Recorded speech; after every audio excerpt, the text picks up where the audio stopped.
We are designed by evolution to be titillated by erotic novelty, males and females. Given that evolutionary design, it's completely predictable that 10 years of the same thing, whether it's the same music or the same food or the same sex partner, is going to lead to resentment, discomfort, whatever. It's going to lead to a diminishment of passion, certainly. So we start with that, and then we add to that the notion that we're taught that that shouldn't happen. That if it does happen, there's something wrong with you or something wrong with your relationship. And so people aren't expecting that to happen. And so they interpret that diminishment of passion as a failure. The point that we're trying to get across in the book is that it's not your fault. It's not your partner's fault. It's the fault of the clash between the sort of animal we are and the sort of society we've designed.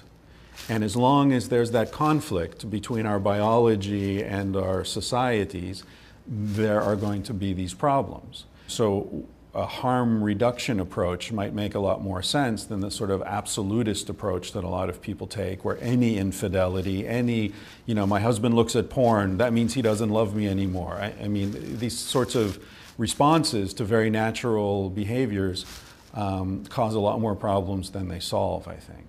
I think if marriage is going to survive as an institution, it's going to certainly have to continue adapting to the realities of human nature, as opposed to trying to shoehorn human nature into some predetermined shape. The point of marriage is that you want to get old with someone. You want to share your life with someone. Maybe you want to raise children with someone. You want to have a certain stability and trust that you couldn't possibly get with short-term relationships. That's the point of marriage. And by imposing this expectation of sexual exclusivity for 40, 50, 60 years, we're cutting ourselves off from those really important things for something that's essentially trivial. Sex isn't really that important. It's not that big a deal.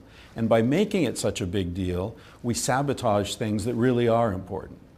These primary relationships. We have children going through divorces that victimized by the psychological trauma of divorce over what?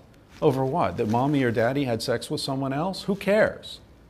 The problem is, much like the war on drugs, the problem is that we take this absolutist approach to something that people are always going to do. People are always going to smoke marijuana. People are always going to drink alcohol and coffee and whatever. But we make these arbitrary judgments on what's acceptable and what isn't, that have nothing to do with the actual harm that any of these things could cause to people. So we throw people in prison for growing a marijuana plant on their windowsill. It makes no sense. It causes much more harm than just letting people do what they want to do.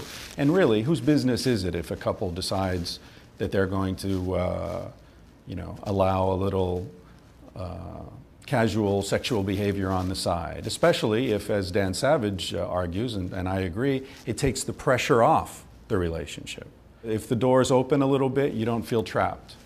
It doesn't mean the door has to be swung wide open, but the fact that it's open a little bit doesn't mean that the marriage is a farce, certainly.